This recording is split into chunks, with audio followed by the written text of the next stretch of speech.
रास्ता छोड़ो, रास्ता लीजिए। साइड भाई, में जल्दी, जल्दी, जाने जल्दी। दो, जाने दो, जल्दी, पेशेंट है, इमरजेंसी।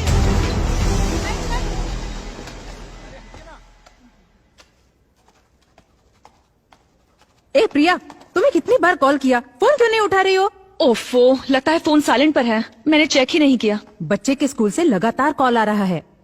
टीचर ने कहा कि उसकी तबीयत बहुत अरे खराब है। बाप रे। मुझे एक हेल्प कर दोगी प्लीज? हाँ कहिए। आज ना मेरी ड्यूटी ऑपरेशन थिएटर में है, तो शिफ्ट बदलकर तुम संभालोगी क्या? अच्छा ठीक है। आज कौन से डॉक्टर ड्यूटी पर है? प्रिया, प्रिया क्या हुआ? क्या हुआ बोलो तो, तुम क्यों रो रही हो? अरे बताओ ना बेटा। बाबा, इन अमीरों की दुनिया में गरीबों की जिंदगी का कोई मोल नहीं है क्या? ये तुम क्या बोल रही हो बेटा? शिफ्ट चेंज होने के बाद मैं खुद सर्जरी रूम में गई थी। डॉक्टर सलीम सर्जरी करने वाले थे और पेशेंट की डिटेल्स मुझे मालूम नहीं थे, लेकिन अंदर जाने के बाद मैं एक बात जरूर समझ गई कि वहां कोई बहुत बड़ी साजिश हो रही थी कि एंजल को बचाया जा सकता था, लेकिन डॉक्टर ने ट्राई किए बिना ही उस पर सर्जरी शुरू कर दी। और तब वो प्रेग्नेंट थी बाबा। जब उन्होंने बच्चे को बाहर निकाला तो उसमें बिल्कुल जान नहीं थी। इसे मेडिकल वेस्ट में डाल दो। अगर इस तरह सर्जरी के वक्त कोई बच्चा मर जाता है तो हम खुद उस बच्चे को मेडिकल वेस्ट में ले जाते हैं।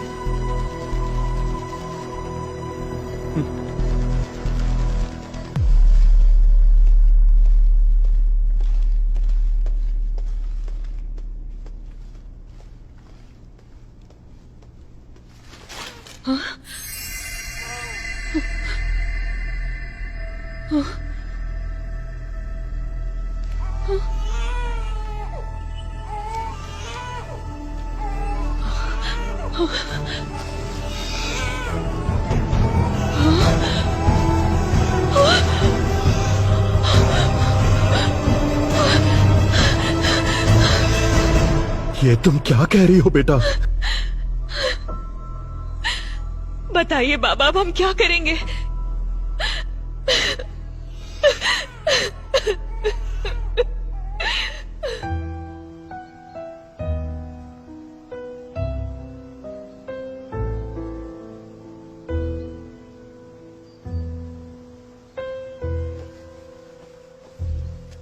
मैं एंजल के लिए नहीं बोल रहा हूं।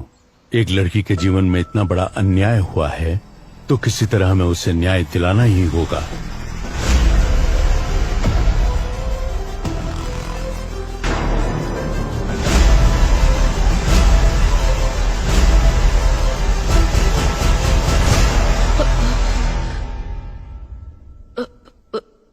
What?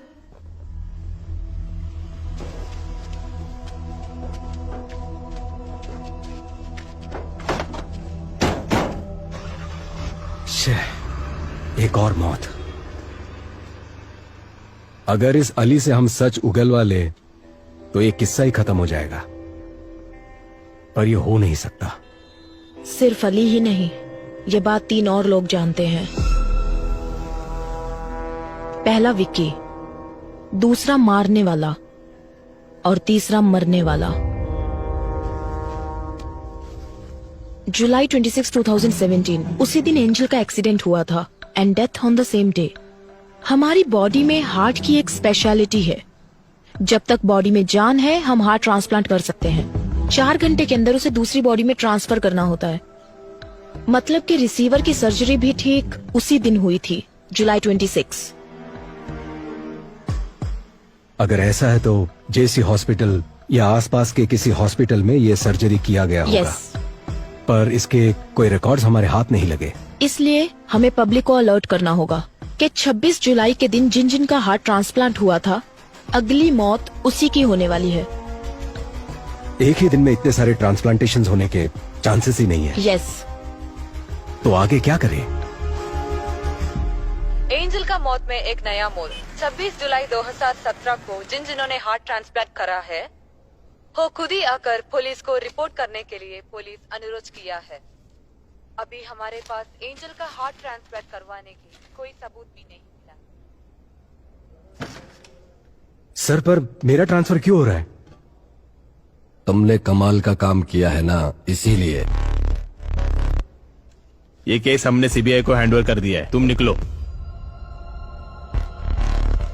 जाओ बेटा, जाओ। मैं तुम्हें एक बात बताऊं, इन सब के पीछे मेरा ही हाथ है। उस लड़की का नाम क्या था? हाँ, एंजल। उसका हार्ट 2 करोड़ रुपए में बिका था। अगर आज बिकता तो ज्यादा पैसे मिलते। जिसने मेरे बेटे को मारा उसको मैं कब का मार चुका होता।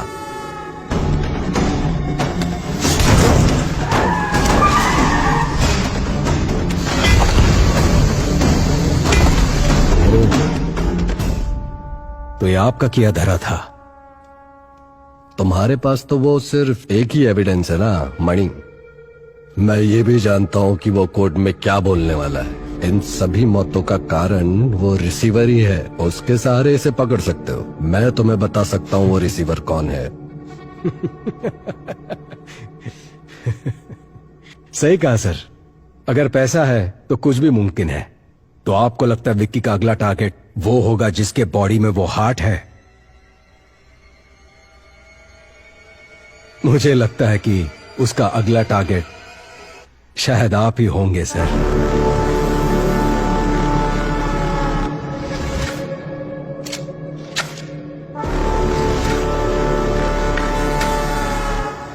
फॉर्मेलिटीज खत्म करने के बाद एंजल की बॉडी को रिलीज कर दो। Okay ma'am. मैंने कहा था ना विशाल, ये लोग हमें चैन से काम नहीं करने देंगे। हमारा कानून ही कुछ ऐसा है। समझ नहीं आ रहा कि ये आधे में कैसे छोड़े। एक और खून जरूर होने वाला है।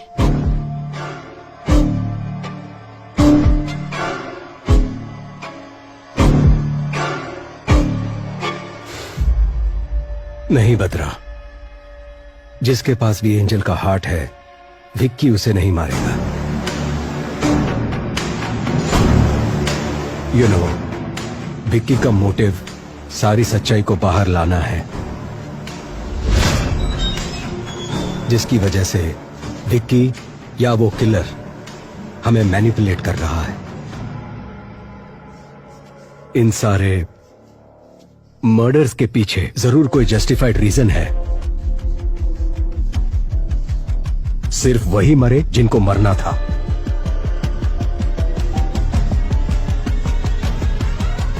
तो तुम्हें क्या लगता है अगली बारी किसकी है?